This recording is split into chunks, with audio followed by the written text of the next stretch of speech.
अधिकारों में प्रत्येक के अंतर्गत आने वाले मौलिक अधिकार का नाम बताना है। देखिए ये जो है मौलिक अधिकार आपने पढ़े, कितने हैं मौलिक अधिकार? मौलिक अधिकार 6 हैं। तो आपको बताना है कि ये जो अधिकार दिए गए हैं ये किसके अंतर्गत आते हैं, कौन से मौलिक अधिकार के अंतर्गत आते हैं? ए, अपने धर्म का प्रचार करने की स्वतंत्रता। कहां पर आता है? जीवन का अधिकार, अस्पृश्यता का उन्मूलन और बंधुआ मजदूरी पर प्रतिबंध।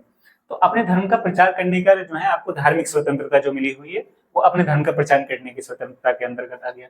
जीवन का अधिकार, जो आपको स्वतंत्रता मिली है जिसमें जो है अभिव्यक्ति की स्वतंत्रता आ गई, उसमें जीवन का अधिकार भी 19 से 22 आपका इसके अंतर्गत आ गया।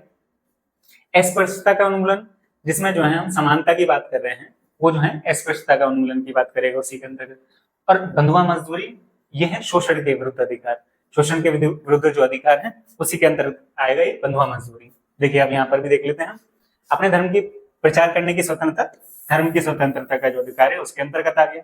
जीवन का अधिकार, स्वतंत्रता का जो अधिकार है हमारे पास 19 से 22 उसी के अंतर्गत आता है। आर्टिकल 21A, आप बताएंगे कि आर्टिकल जो 21A है वो किससे संबंधित है? अस्पृश्यता का उन्मूलन, वो समानता का अधिकार के अंतर्गत आ गया कि जिसमें जो है आप भारत के किसी भी नागरिक के साथ उसके जन्म, उसके धर्म, उसके लिंग के आधार पर या इसके स्थान, किस स्थान पर रह रहा है, उसके आधार पर जो है उसके साथ कोई भी असमानता नहीं की जाएगी। तो ये अस्पृश्यता और बंधुआ मजदूरी का प्रतिबंध जो है शोषण के विरुद्ध अधिकार जो है।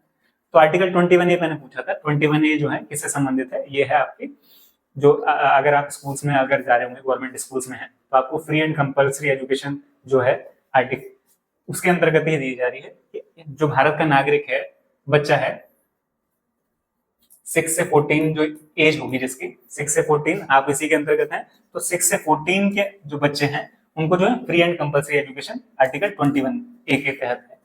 तो ये हुआ आपके कौन कौन से आर्टिकल्स में ये आते हैं। नेक्स्ट क्वेश्चन पे चलते हैं। जैसे कि आपकी पोल साइंस की क्लासेस खत्म हो चुकी है, ये लास्ट क्लास थी, 9th क्लास की पोल साइंस आपकी खत्म हो चुकी है, ज्योग्राफी भी आपको चैनल पर मिल जाएगी, इसी तरीके से आपकी पोल साइंस भी मिल जाएगी। और अब ये जो पोल साइंस के बाद आपको हिस्ट्री की क्लासेस भी देखने को मिलेंगी चैनल पर। तो 9th क्लास का कोर्स लगभग पूरा हो चुका है, हिस्ट्री का 3 सब्जेक्ट हो चुके हैं, एक सब्जेक्ट आपको कुछ ही दिनों में आपको वो भी मिल जाएगा। तो आपका इस तरीके से 9th क्लास का कोर्स आपका जुलाई में ही आप कंप्लीट कर सकते हैं, अगर करना चाहते हैं बहुत इजीली आपका हो जाएगा और आपको कुछ ही वीडियोस में कवर भी हो जाएगा। तो आप जितनी जल्दी कर सकते हैं सिलेबस कंप्लीट, आप अगर आप करना चाहते हैं तो एक बार में आप वीडियोस लगाइए छुट्टी वाले दिन और कंप्लीट कीजिए।